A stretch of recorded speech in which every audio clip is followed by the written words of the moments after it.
Hello, my name is Tony.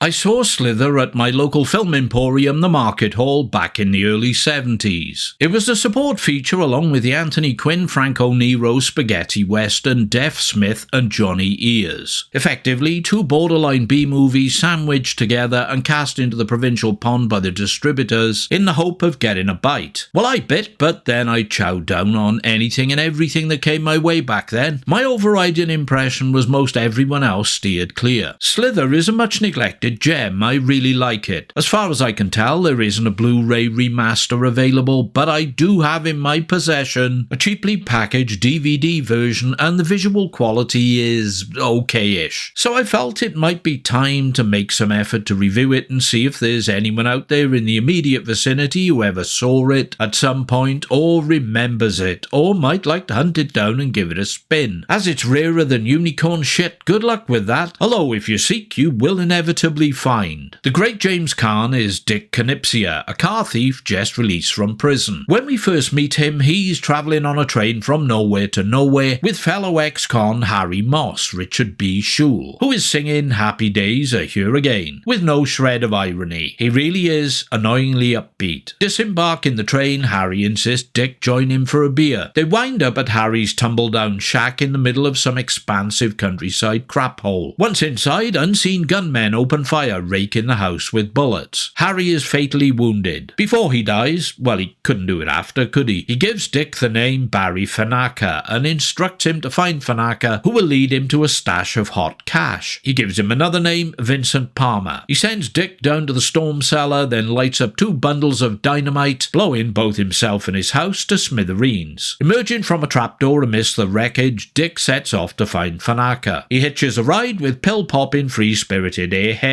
Kitty Kopetsky, Sally Kellerman, who is travelling with a car full of her belongings to set up home at Pismo Beach. Their relationship quickly becomes sexual, but when Kitty pulls a gun and robs a diner they're eating at, Dick bails out by hopping on a bus. Tracking down Fanaka, Peter Boyle, Dick discovers his wife, Mary Louise Lasser, and he attended the same high school. Fanaka works as a saxophonist and stand-up comedian with a cheesy cabaret band. He reveals to Dick that he and Harry embezzled $312,000 and paid a man to stash it for them. Harry knew the man's name but not his location. Fanaka didn't know his name but does know his general geographical position in the world. It was a crude failsafe to alleviate the temptation for either man to snag the cash for themselves. After providing the name Vincent Palmer to Fanaka, Dick, Barry and Mary set off to find him and score the loot. They travel with Fanaka's pride and joy in tow, an Airstream land yacht motorhome. All the while they are followed by an ominous black RV with blacked out windows and the disconcerting legend Willow Camp for Boys and Girls stenciled on the side. Located in Palmer's office, they find it now occupied by a guy called Hollenbeck, Alan Garfield. He explains that Palmer moved out 4 years previously to relocate to Pismo Beach of all places. Off to the beach then. They come to realise that they're now being tracked by 2 identical black RVs. Once at Pismo, Dick runs into Kitty again and she joins the gang. Kanaka goes missing and Dick and the 2 women reason he's been abducted by whoever's in the RVs and is being held captive in one of them. The game is afoot to find Palmer, deal with the RVs and those unknown entities on their tail, rescue Barry and get to the plunder for that much anticipated payday. Classifying Slither is a tricky undertaking. Part comedy, part road movie, part cat and mouse thriller that takes some cheeky cues from Spielberg's Duel. Like a lot of films of the time, it doesn't make clear where it's headed or what's going to happen next, which is all part of the fun. It maintains a sense of unpredictability and throws in a moderate slew of curveballs you don't see coming. All part of its appeal. There is no point at which the action causes you to think, I could see that coming a mile off. You couldn't.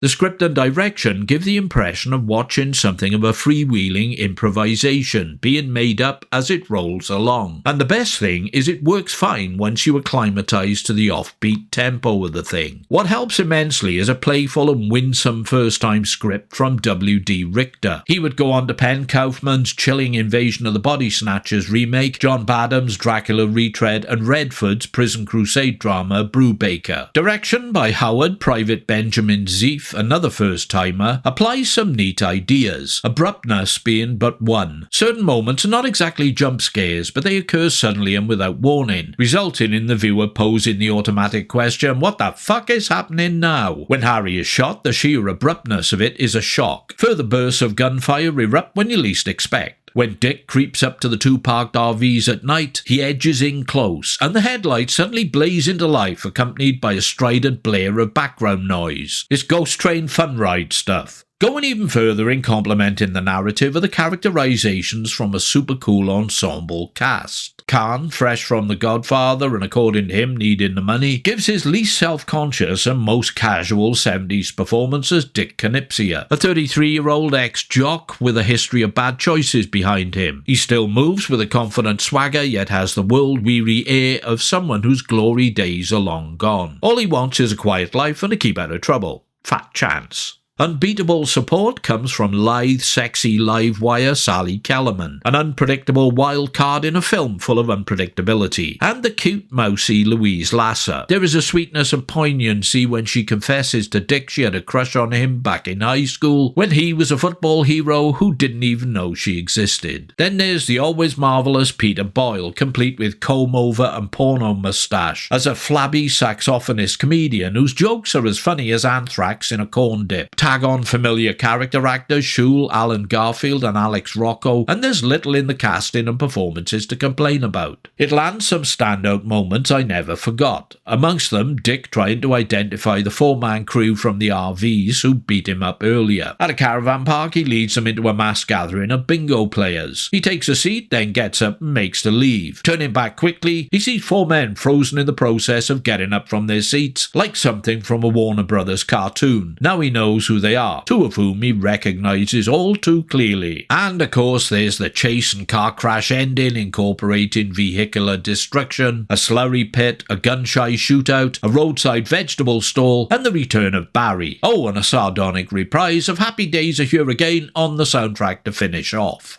The great Renaissance decade in American cinema was roughly bookended by Bonnie and Clyde in 67 to Taxi Driver in 76, and covered a mind-blowing litany of classic works: The Wild Bunch, The Godfather, The French Connection, Dirty Harry, The Exorcist, Jaws. Man, the list goes on and on. Certain films from that period failed to catch the public's eye or interest and fell by the wayside. Maybe they were too quirky, too off the wall, off-kilter, out of sync, too unpredictable, with too many creative gear changes and elusive aspects to allow for pigeonhole ease. Whatever, Slither is one that barely made a ripple and was buried under the footprints of the passing years like it didn't exist. I don't even think I can redeem something of a reputation for it by citing it as attracting a cult following later, because I don't think it has. In a world where even the most unmitigated, rancidly worthless garbage, yeah, I'm looking at you, Zeta 1, get shoveled over to the Blu-ray format, Slither doesn't even seem to have warranted that courtesy. And that's a crime. Well, alright, it's not an actual crime, but perhaps it should be. Okay, Slither is not a universally great film, but it is disarmingly enjoyable, cheerfully offbeat entertainment, with an acute sense of absurdity and a certain unsentimental affection for its cast of eccentric losers. I encountered one critic branding it a dual parody, another labelling it a comedy drama, another a live-action cartoon, another a lightweight crime thriller. It is none of those things conclusively, but all of those things collectively, and perhaps a few more. I like it a lot, I might have said, and if you feel like chancing your arm on something out of left field, then give it a shot. You could do far worse. I know, because I most certainly have, kids. Thank you kindly for your time and attention. Feel free to do whatever you choose to do next. Hit like, don't like, comment, subscribe, check out my early access Patreon thing, or even make a welcome financial contribution via the thanks button. I'll be back soon with another something or other once I figured out what that's going to be. Stay happy, pilgrims. Make Armenia great again. Or something.